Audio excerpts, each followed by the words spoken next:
អាយុ40-50 ឆ្នាំហើយនៅមករដូវទៀតតើមូលហេតុអ្វី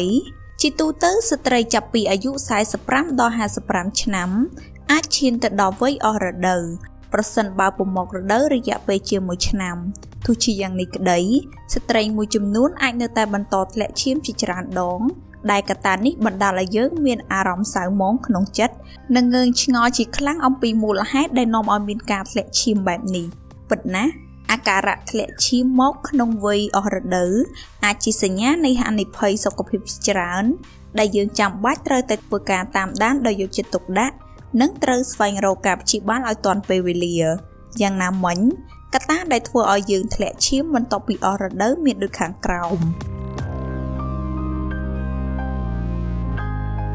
1. មហារីកក្រពេញអូវែរជំងឺនេះចាប់ផ្ដើមនៅអូវែរដែលពិបាកនឹងសង្កេតឃើញ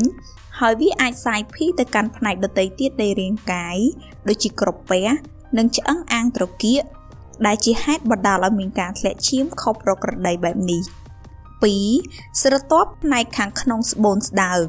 ជាធម្មតាស្រទាប់ខាងក្នុងនៃស្បូនរបស់យើងកាន់តែស្ដើងនៅពេលដែលរាងកាយឈប់ផលិតអរម៉ូនអេស្ត្រូហ្សែនដែលជាហេតុបណ្ដាលឲ្យមានអាការៈធ្លាក់ឈាមនេះឡើង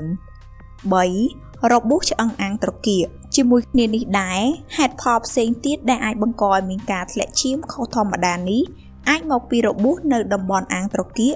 ការហូរឈាមតាមបំពង់ទឹកនោមនិងការបង្ករោគនៅស្រទាប់ខាងក្នុងនៃស្បូនឬអាចហៅម្យ៉ាងទៀតថាជំងឺ endometriosis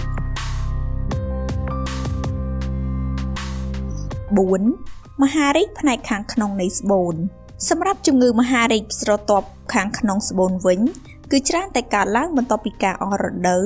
ដោយសារតែឥទ្ធិពលដែលមិនអាចប្រឆាំងនឹងអូស្ត្រូហ្សែននៅភ្នាសខាងក្នុងស្បូន 5. ការបង្ករោគនៅភ្នាសក្នុងស្បូនក្រោយអស់រដូវមាត់ស្បូនអាចនឹងបិទយ៉ាងជិត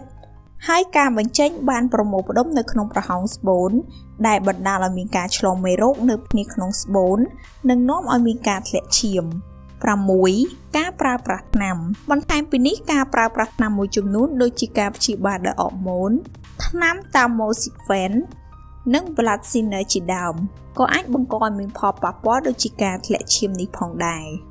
សូមអរគុណចំពោះការទស្សនារបស់លោកអ្នកពួកយើងខ្ញុំនឹងខិតខំរកអត្ថបទថ្មីៗបន្ថែមទៀតដើម្បីចែករំលែកនិងផ្ដល់ចំណេះដឹងជូនលោកស្រី